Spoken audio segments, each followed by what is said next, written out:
slideshow as a kind of update to the course. So it's great because all of you who are joining here today, there's people who haven't enrolled in this course, and there are people who have enrolled who are curious about this update. So it's great. And essentially, this is the mission of the Trend Atelier, because since some of you have joined the school, there's been the community creation last year. And so essentially our goal is to elevate the work of future forecasters to, give you the tools, support your mission, and somehow being a part of the big changes needed in the world. Because I really believe that future forecasting can equip you to help change the world, because we're at the start of the ideation of important action for industry leaders, for creators, designers. And the Trend Atelier tends to focus more for people who are in the creative industries or the style industries. So like Pamela here is a writer. Holly, I think you work in fashion. Tina's a speculative designer. And Nick, we've never met before, but welcome to the session.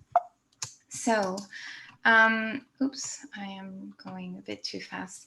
So essentially, I would say the Forecast Like a Futurist course is more for creatives or designers. On the course, we've got anthropologists, researchers, strategists, writers. It's really diverse, but essentially people who implement futures research or forecasting and analysis in their work. We have strategists, innovation leaders, materials designers, print designers, several footwear designers. So it's quite varied. And there are also people who are students or just kind of starting out. And the way I've designed the course, as you know, for those of you who've taken the course, is that it's quite easy to understand and sort of navigate. And you can be both a seasoned person in the world of forecasting, but you can also be somewhat of a beginner. I've sort of like designed it in a way that I wanted to be taught and spoken to. And although I navigate a lot of very intellectual content, I tend to let go for the content that I feel is somehow more accessible and sort of demystifies the process. With that said, hold on, something's happening with my windows. I'm trying to see you all. So with that said, wanted to just, first of all, also thank you for joining this session, and just tell you that essentially over the years, I became a forecaster after 11 years of working in the fashion industry, and my segue into forecasting was joining WGSN. And since then, I started my consultancy in 2013 and have been working for leading innovation agencies, but also startups. I do a lot of strategic consulting. I also occasionally write for Dazed in terms of thought leadership and far futures. And I tend to focus on macro trends. So that's essentially the goal of the course. But creating the community and the school has given a very powerful layer of purpose into my life personally. And I guess my mom's a teacher, and my great aunt was a teacher. My stepmother is a teacher. But if you had told me when I was graduating that I would be teaching, I never ever really would have believed that. I didn't really necessarily see that in myself. And so all of the things but one thing that has always been true is that I've always loved sharing, and I've always loved being in teams and pinging links and just researching and telling stories. My father's a filmmaker, and I guess all of that combined. I've also always been into innovation and also often kind of designing things a little bit too early, just a number of things that kind of have led to today. And so when I first started my consultancy, I was doing reports, and I was covering trends called refuge and modesty solutions, and a number of reports talking a lot about climate change. And this was off the back of working in the fashion industry, where I love my job, I love the people I worked with, but I also felt burnt out, and I felt like I was losing the kind of reason why I had joined this field, and I could see a lot of waste. And in between jobs, at one point, I spent several months working in Tanzania, and I don't know, all of the things combined just made me feel like this just doesn't make sense. And so I started working in trend forecasting at WGSN, and again, I loved it, but it still always felt like a shoehorning of seasonal trends and products, et cetera, et cetera. And then for several years, I was consulting as a forecaster, and also increasingly speaking at guest lecturing at leading universities, and like the London College of Fashion. I've given lectures at the Royal College of Art, the Institute of Design, places like that. And I just felt like I feel like this shoehorning and this speed to deliver and this speed to produce is also in trends. And for years, I kind of struggled with the fact that I was doing something I loved, but I also felt in its own way was kind of contributing to overconsumption. So in the past 2 years, somehow things have turned around, and I think creating the school and the community, personally, I just want to tell you this personal story, has really helped me come full circle and sort of make peace with somehow a mission to and a better understanding of how powerful future trend forecasting can be to equip us to make us better, to make better decisions today and in the future. So the goal of the course, for those of you who are there and already enrolled, and for those of you who haven't enrolled, is to essentially help you in that mission, because most of us are questioning systems at the moment, or questioning many things. So that's kind of part of what the updates to the course are about, and why, if this is the path that you're on, I think you should either re-engage with the course if you're already enrolled, or you should hopefully join, because really I think the time is now to really be in tune with the future. This decade is critical to actually the survival of mankind, and we have a lot of work to do. And as future forecasters, or people who implement future forecasting as part of our work, we could potentially have a big impact in creating a better future. So oops, sorry, I'm going too fast, but these are some of the nice testimonials that some of the members of the school have shared in terms of the methodologies shared, because as much as there's obviously a mission and a high level kind of purpose to the course, there's also very much a desire to teach very pragmatic methodologies. And so it's a bit of a blend, and these are some of the testimonials from some of the members, and I'm sure some of you recognize them if you've been in the community sessions. So I will, but this is one that I really like in terms of, this is Julia, who's a researcher in Barcelona, and she, states that the course really helped her recognize patterns throughout society and make these connections, and really think about changes needed, and how our decisions impact the future. And one of the things that I've loved about the course, and I guess now today, since the course has launched, there's the community component, is being very close with the students and working more closely with you. So that's part of the relaunch of the course, because when I analyze the data of the course, there's kind of a dissonance, because although people love the course, the feedback is amazing, the testimonials, it's quite an extensive course, because the lectures themselves are very digestible. The videos aren't too long. I think the longest one is 12 minutes. But I share a lot of inspiration. I share a lot of links. There are exercises, and also I try to really kind of provoke you. I don't know if some of you agree in the chat, if you think if you agree, for those of you taking the course, but there's a lot of sort of information to digest. And since launching the course, I myself have taken courses and have really liked this drip feed model, where maybe a lecture comes out every week. And in analyzing my course itself and also my workload, and what I could take on to really fulfill the promise of working more closely with you, I realized roughly a module a month would be great. So these are some of the things that basically are going to happen, and why I'm closing the course on Wednesday.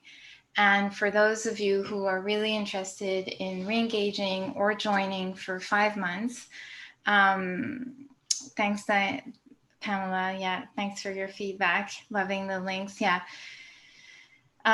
There's a lot of links, and I just think that I want you to be successful, and I want you to be able to implement what you teach. And I also want more dialogue. So there's a time for ingesting the information and learning, and there's a time for learning, and there's a time for digesting, and then there's a time for implementing.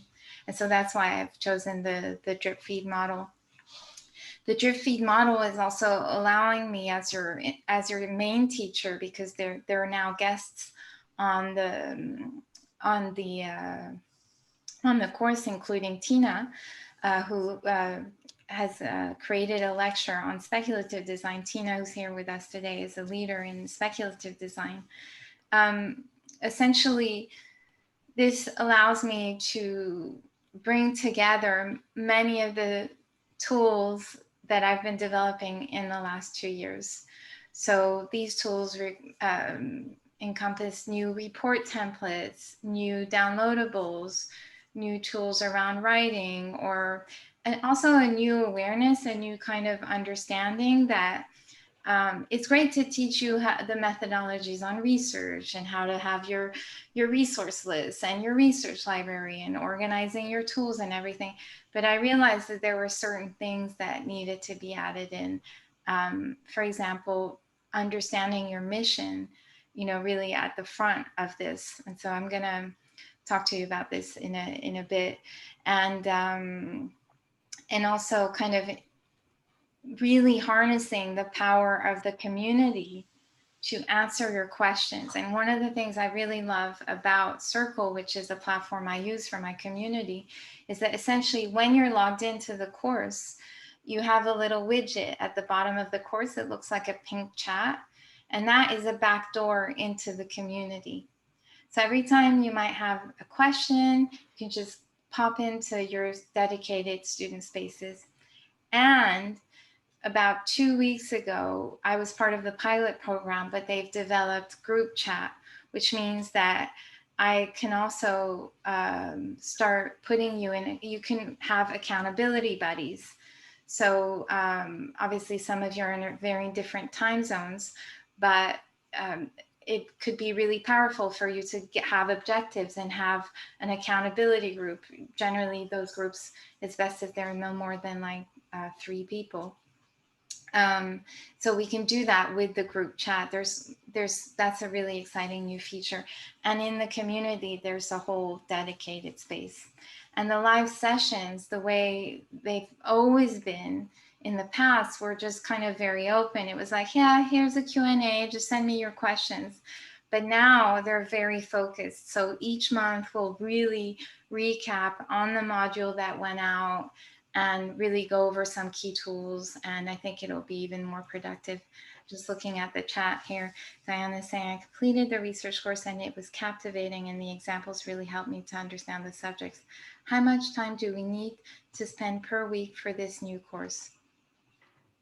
I would say think about it more per month, because the only time I will be publishing 2 modules sort of closer in time will be the first module and the second module. And that's because the first module is more just like an introduction and house cleaning. It's much faster to go through.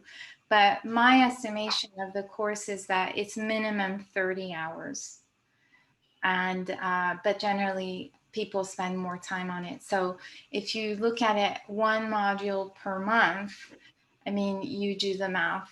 But because people kind of tend to dig deep into the links, it's generally more than 30 hours. So I would say per month, you need roughly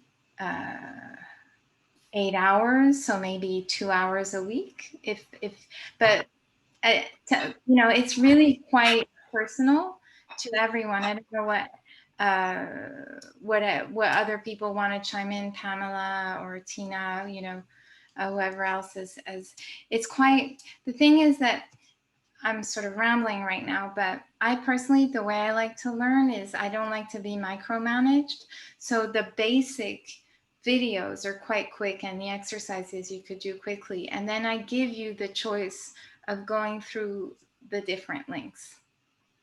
And you could go through 2 links or you could go through 10 links. And they're essentially links to articles or links to videos that relate to what I talk about in that lecture. Does that make sense, Diana? Like how much time do you think you can dedicate to a course per week?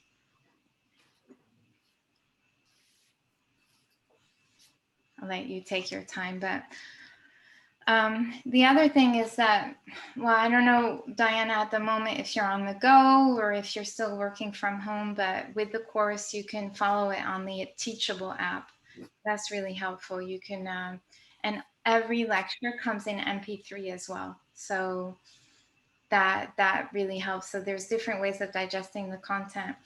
And the research course is a course I created after the Forecast Like a Futurist course, and I'm going to take just a few things from that course and bring them into the Forecast Like a Futurist course, like the section on creating a deep network and ethical research. I'm going to add that back into the extended master course. Great. I'm glad it makes sense. What else? So the other thing is that since establishing the course, I've been much more aware of productivity hacks and mindfulness hacks that are really, really helpful to the process of forecasting, because many members of the course, members of the community talk about being overwhelmed with the information, talk about and it's especially difficult for those who are neurodiverse. It's actually quite common. Many people are on the spectrum of ADHD and struggle to, you know, have so much information thrown at them. It's just can be quite challenging in the age of the internet of things to manage so much information. So I'll be adding in new productivity hacks and essentially giving the tools also to try and produce a report efficiently and demystifying the process and helping you understand that you don't have to spend months to create an amazing report. So I will also give new report templates and very specific, literally productivity hacks like time boxing. And those are some of the things I brought up in the workshop, how to create a forecast in 5 days, which is not the topic of this course, but again, it's just to kind of give you an idea of how I've brought in my I guess my toolkit as someone who is listening to hundreds of people, hundreds of students, to my coworkers, my peers, my clients, and understands even better than I did back in 2019 when I launched this course, what are the challenges. So this is just the slide I'm sharing is more about the community. So just to be clear, the community, the Trend Atelier community is a closed community, which means that to be a member of the community, you have to have taken the courses. So that said, there is a paid membership where people have access to a lot of events, a lot of information, but I wanted the benefit of the community to really be present for the students as part of your course. So there's a whole dedicated student space that is part of the course. You have access to it. And I really want to activate that more. And it's one of the reasons why I'm relaunching the course, is to kind of re-engage with the students that might have almost finished the course or halfway through the course. And it's just like, let's take it over the hump. Let's just do it. And And the nice thing about the student space is that all of the community members have access. It's not just the students, because all of the community members are students. So even if you don't have the premium membership, which is called the Visionaire membership, you'll still benefit from an amazing network of people, and we give each other advice, we ask each other questions, and I'm there, I'm quite present, and the teachable platform for teaching is very friendly to Circle. They work really well together. So the Circle platform allows me to be a lot more present for the students, and the chat is much more intuitive than with the school. There's direct messages. You can create your own profile with your Instagram links, your website. There's just wonderful things you can do with the community.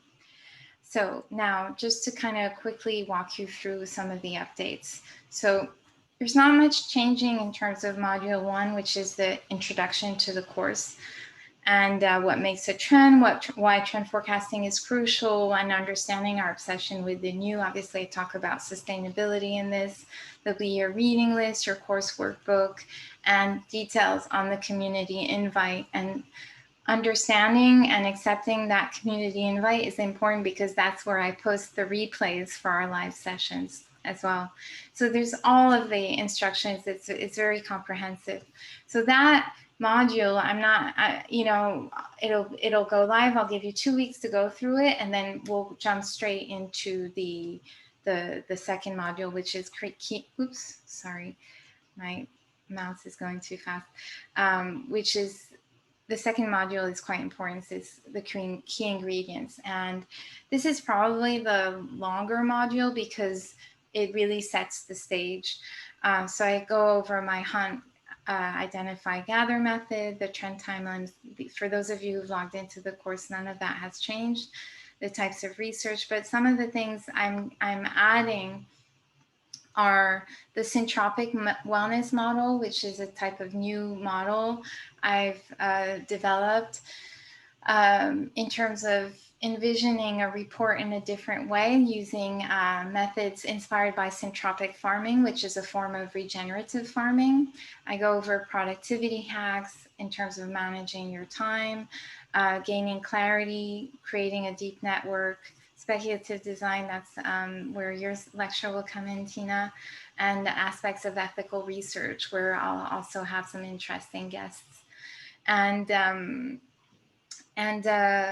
the methodology part 1, the hunt, is again really going over the research. I have more tools now in terms of your time management, your project brief, and this is where I'll go deeper into your mission statement, because I think it's not just about pleasing your client or the project brief, and understanding really well why a project brief is so critical to your report, but also making sure it aligns with you and your goals and your mission. So we'll go over that.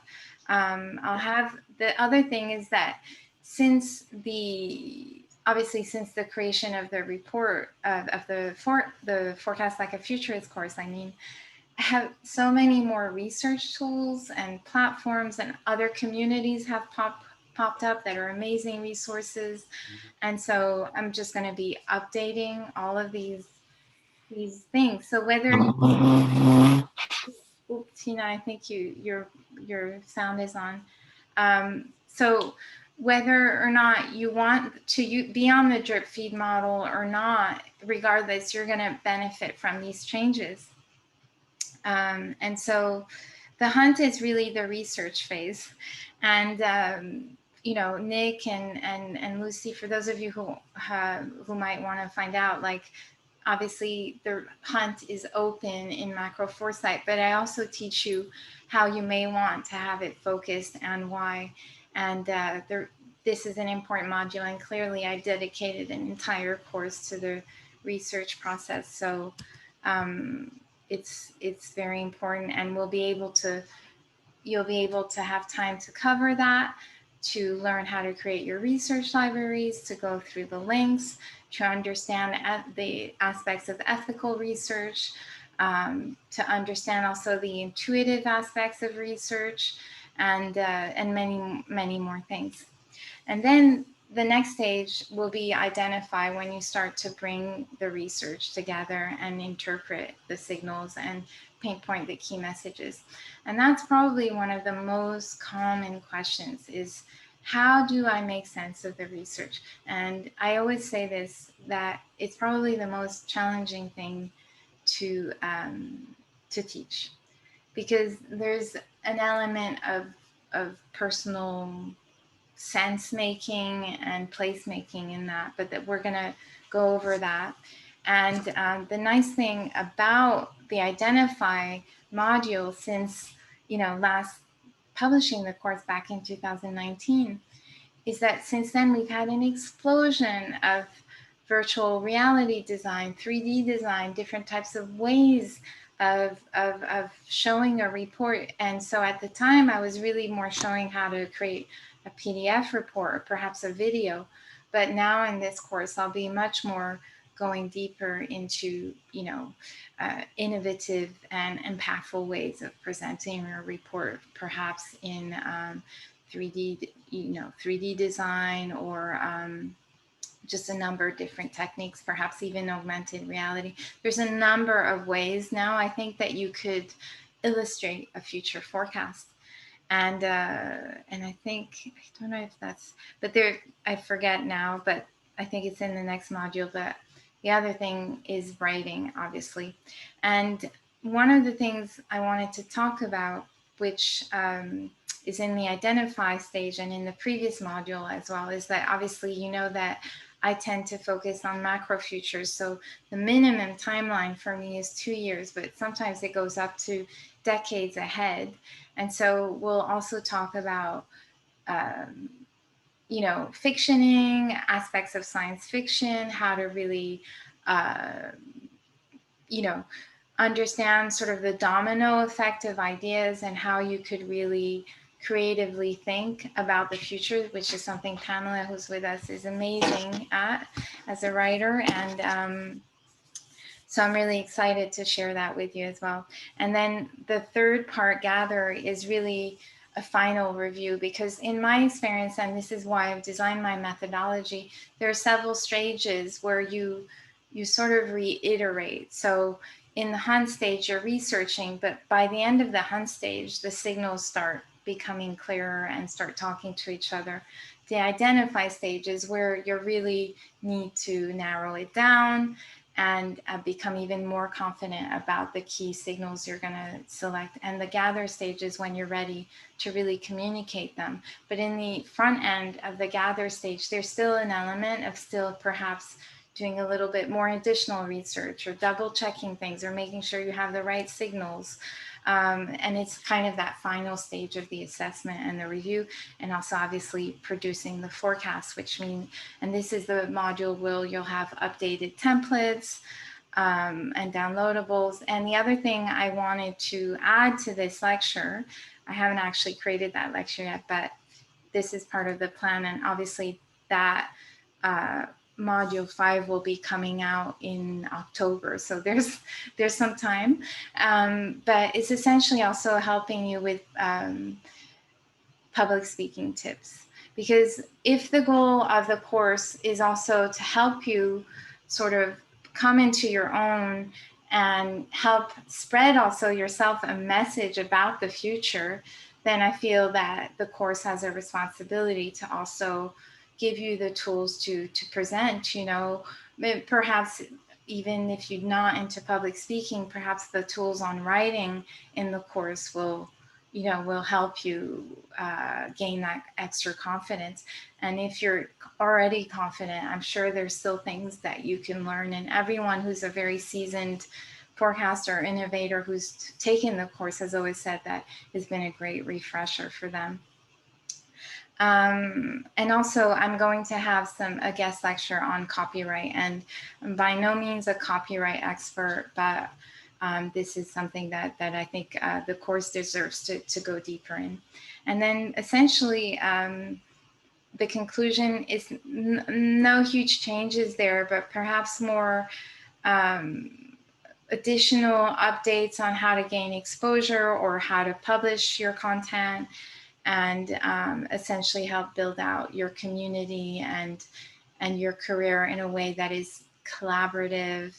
And because there's so many changes at hand at the moment that, you know, we can't do it on our own. And it's not about pursuing a career as a forecaster in this type of hungry, career-driven way. It's really about, obviously, we want, you know, I want you to be successful, but it's also about creating a community and understanding how to kind of create a kind and genius like community that you can pull from and share insights with and gather insights with over time.